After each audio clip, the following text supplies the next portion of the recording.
श्री स्वयं नमस्तुभ्यम। आज चौथे दिन की कथा जो पुष्कर राजस्थान में चल रही है वो पूर्ण हो चुकी है, जिसमें गुरुजी ने बहुत ही महत्वपूर्ण बात बताए। 4 महा उपाय बताए। पहला उपाय सावन माह के लिए उपाय बताए।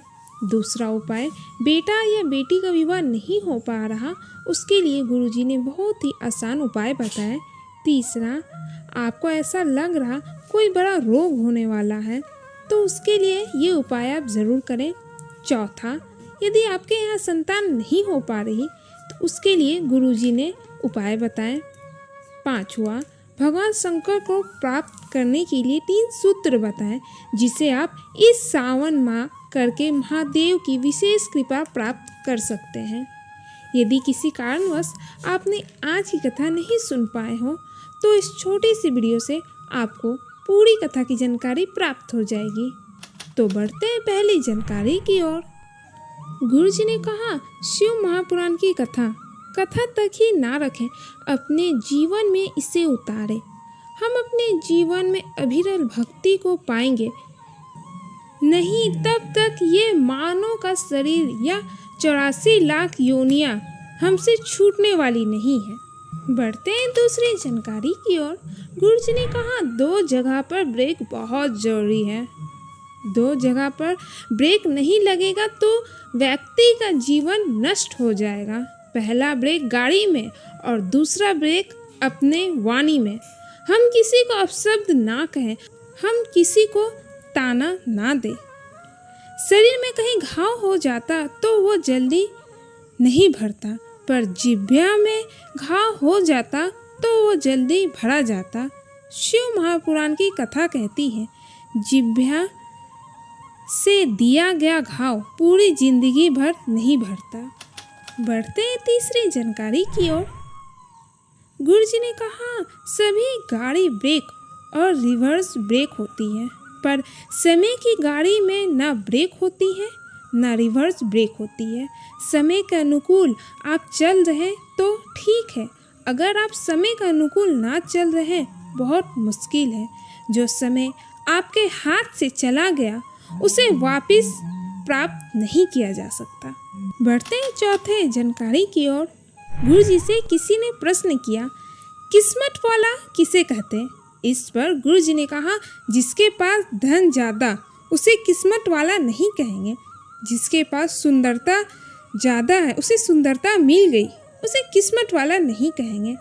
जिनके घर में बेटा या बेटी हो गया, संतान प्राप्ति हो गई, 2-4 गाड़ी हो गई, बिल्डिंग नई बन गई, होटल है, ज़मीन है, पेट्रोल पंप है, सब कुछ हो गया, बहुएं आ गई, उसके बच्चे हो गए, उसे किस्मत वाला नहीं कहेंगे।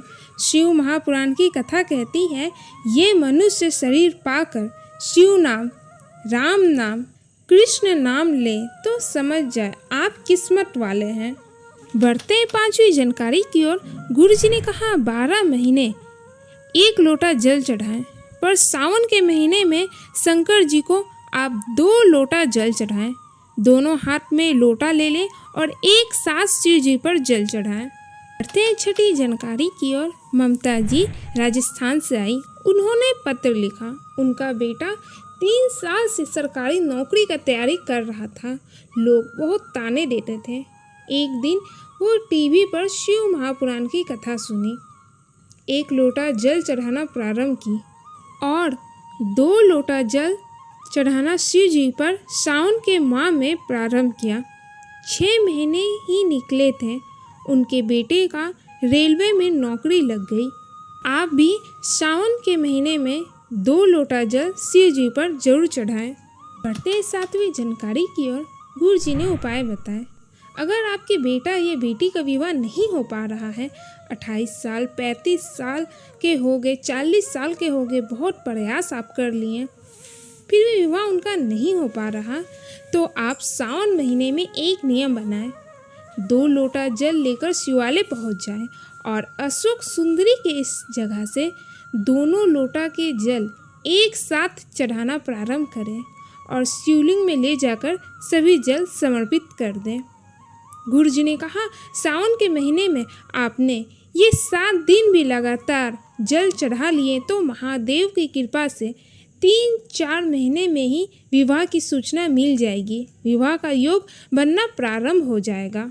बढ़ते हैं 8वीं जानकारी की ओर। गुरुजी जिस होटल में रुके हैं वहाँ 95 वर्ष के दादाजी बैठे थे। वो पलंग पर पड़े रहते थे। उन्होंने कहा, शिव महापुराण की कथा आपने जो बताया वो मैंने किया। वो पलंग में पड़े रहते थे, पर महादेव की कृपा से वो चलकर गुरुजी तक पहुँचे, उनसे मिलने के लिए आए। बढ़ते 9वीं जानकारी की ओर। गुरुजी ने बेटों से निवेदन किया, पिता वो दौलत है जो चले जाता है तो समझ लेना तुम्हारी तिजोरी का खजाना लूट गया। अपने पिता को कभी मत ये बताने की कोशिश करना तुमसे ज़्यादा विद्वान मैं हूँ। अपने पिता को ये बताने की कोशिश कभी मत करना तुमसे अच्छा दुकान मैं चलाता हूँ। अपने पिता को कभी भी ये बताने का कोशिश मत करना तुमसे अच्छा नौकरी मैं कर रहा हूँ। अपने पिता को ये मत बताना तुम जितना नहीं कमाए उसका 2 गुना मैंने कमाकर गाड़ी बंगला खरीदा, ये करा वो करा। अपने पिता को ये कभी मत कहना मैंने जितना किया उतना तुमने नहीं किया, क्योंकि पिता के बराबरी तुम नहीं कर सकते, क्योंकि पिता पिता होता है। उसने अपना संपूर्ण जीवन जो कमाया तुम्हारे विद्या में लगाया, पढ़ाई में लगाया, खुद दुकान में भूखा रहकर शुगर बीपी की बीमारी कर ली। उस पिता की बराबरी ना करना जिसने अपने शरीर का एक एक रक्त तुम्हारी जिंदगी बनाने में लगा दिया। बढ़ते हैं 10वीं जानकारी की ओर। गुरुजी ने उपाय बताए।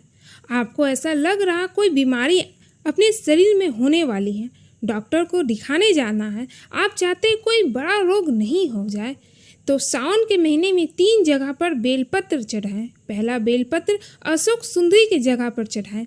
डंडी का मुख जहाँ से पानी बहता वहाँ रखें। दूसरा बेलपत्र माता पार्वती जी के स्थान पर चढ़ाएं। डंडी का मुख अपनी ओर रखें। और तीसरा अंतिम बेलपत्र शिवलिंग पर चढ़ाएं और डंडी का मुख आप जहाँ बैठे हैं उसके ठीक विपरीत की ओर रखें। बेलपत्र चढ़ाने के बाद आपके हाथ में 2 लोटा जल है। तीनों स्थान पर एक साथ थोड़ी थोड़ी चढ़ाएं, फिर चढ़ा हुआ जल का आचमन करें। ऐसा करने से कोई भी बड़ी बीमारी आपको नहीं छुएगी। बाबा आपको स्वस्थ रखेंगे। बढ़ते हैं 11वीं जानकारी की ओर। देव ऋषि नारद जी ने 3 सूत्र भगवान शंकर को प्राप्त करने को बताए हैं। पहला, शिवालय तक जाइए, भगवान शंकर को रिझाने का प्रयास करें।